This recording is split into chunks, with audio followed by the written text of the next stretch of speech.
El presidente de la FIFA no necesita meter goles para cambiar la historia del fútbol. No pisa la cancha como Messi, no levanta al estadio como Cristiano, no ataja penales ni celebra con la camiseta manchada de sudor.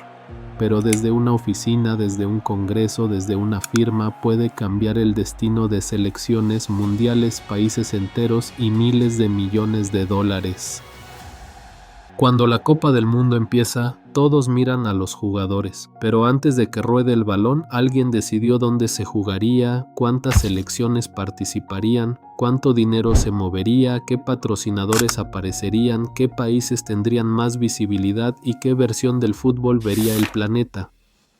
Ese es el poder real del presidente de la FIFA. No es solo representar al fútbol, es sentarse en medio de gobiernos, federaciones, marcas, cadenas de televisión, estadios, patrocinadores y millones de aficionados que creen que solo están viendo deporte.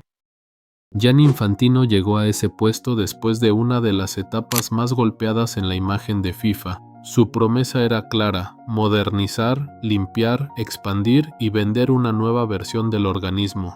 Pero con el tiempo, su figura terminó representando algo más grande: el fútbol convertido en una maquinaria global. Y aquí empieza la pregunta: ¿el presidente de la FIFA está haciendo crecer el fútbol? ¿O está convirtiendo el juego más amado del mundo en un producto cada vez más grande, más caro y más político? FIFA se vende como la casa del fútbol mundial, y en parte lo es. Organiza torneos, conecta federaciones, regula competencias y pone en escena el evento deportivo más visto del planeta, la Copa del Mundo. Pero reducir FIFA a fútbol sería como decir que Hollywood solo trata de cámaras. FIFA es una estructura de poder. Tiene 211 asociaciones miembro, más países afiliados que la ONU en términos futbolísticos, y cada federación representa votos, alianzas, intereses y necesidades.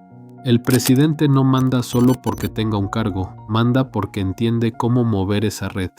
En el fútbol de selecciones, cada país quiere algo: un mundial, más plazas, más dinero, más torneos, más visibilidad, más influencia, y el presidente de FIFA se convierte en el hombre que reparte promesas, escucha reclamos y construye mayorías. Por eso el presidente no funciona como un presidente normal de una liga, está más cerca de un jefe diplomático global. Se reúne con mandatarios, viaja a congresos, aparece en sorteos, negocia con federaciones y habla de fútbol en escenarios donde también se habla de dinero, imagen, país y poder internacional. El aficionado ve el partido, FIFA ve el ecosistema completo: derechos de televisión, patrocinadores, boletaje, turismo, seguridad, estadios, logística, calendario, reputación y política. El balón es el símbolo, el sistema alrededor del balón es el verdadero negocio. Gianni Infantino no llegó a FIFA en una época tranquila, llegó después de un incendio institucional. El organismo venía golpeado por escándalos, críticas, investigaciones y una pérdida enorme de credibilidad. El puesto no era solo una silla de poder, era una silla caliente. Su imagen al principio era la del reformador, un dirigente más moderno, más técnico, más preparado para vender estabilidad. No tenía la figura de exfutbolista legendario, no necesitaba eso. Su fortaleza era otra: conocer los pasillos del fútbol, hablar el lenguaje jurídico, manejar congresos y entender la política interna. Y esa es una diferencia importante. Los grandes jugadores conquistan al público desde el césped. Los grandes dirigentes conquistan poder desde las reglas. Infantino no construyó su influencia con goles, la construyó con votos, alianzas, promesas y expansión. En 2016, su mensaje era renovación. La FIFA necesitaba parecer distinta, necesitaba recuperar confianza, necesitaba demostrar que podía dejar atrás una etapa manchada y presentarse como una organización más transparente, más global y más conectada con el futuro. Pero el poder rara vez se queda igual cuando llega a las manos de alguien ambicioso. Infantino no solo quiso administrar FIFA, quiso expandirla: más torneos, más equipos, más sedes, más partidos, más dinero, más presencia global. Y ahí empieza su verdadero sello. Uno de los movimientos más importantes de la era Infantino fue la expansión del Mundial. Pasar a 48 selecciones no es solo agregar partidos, es cambiar el tamaño del sueño. Para países que antes veían la Copa del Mundo como algo casi imposible, de pronto la puerta se abrió un poco más. Desde el lado positivo, esto vende una idea poderosa: democratizar el fútbol. Más países participando, más regiones representadas, más niños viendo a su selección en el escenario más grande. Para muchas federaciones eso significa dinero, prestigio y crecimiento.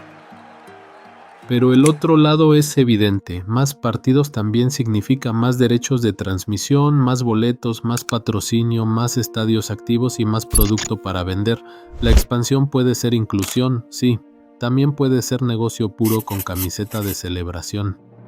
Y esa dualidad define mucho de Infantino. Sus defensores pueden decir que hizo al fútbol más global. Sus críticos pueden decir que está exprimiendo el calendario, saturando al jugador y convirtiendo cada espacio libre en una oportunidad comercial. Pienso que la expansión no es buena o mala por sí sola, depende de para quién se expande. Si crece para dar oportunidades reales, tiene sentido. Si crece solo para vender más partidos, el fútbol empieza a confundirse con una fábrica.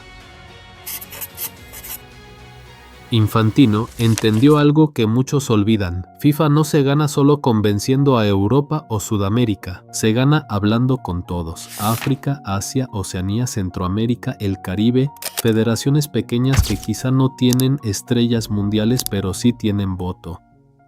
En el fútbol, los gigantes tienen cámaras, pero las federaciones pequeñas tienen peso en los congresos, y cuando llega una elección, cada asociación cuenta.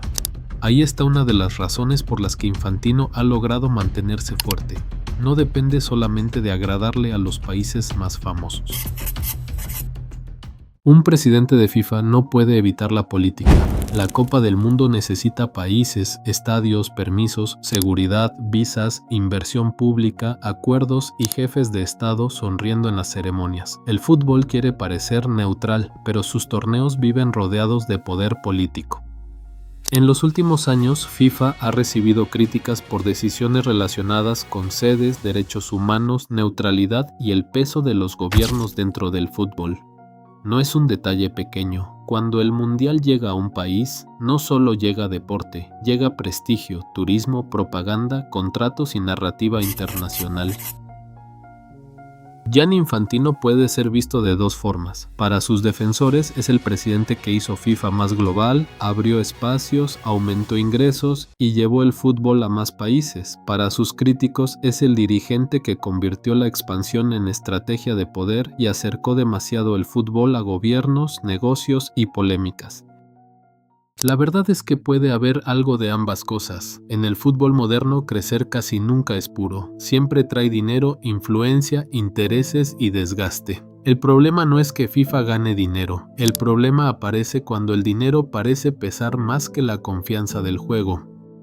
El presidente de FIFA no necesita tocar un balón para alterar la historia. Puede hacerlo cambiando un formato, eligiendo una sede, expandiendo un torneo, acercándose a un gobierno o defendiendo una decisión que divide al mundo del fútbol. Infantino no es interesante solo por ser presidente de FIFA. Es interesante porque representa la era actual del fútbol. Una mezcla de pasión real, mucho negocio, poder político y espectáculo global. El fútbol sigue siendo de la gente, pero el tablero donde se juega cada vez pertenece más a quienes saben moverlo.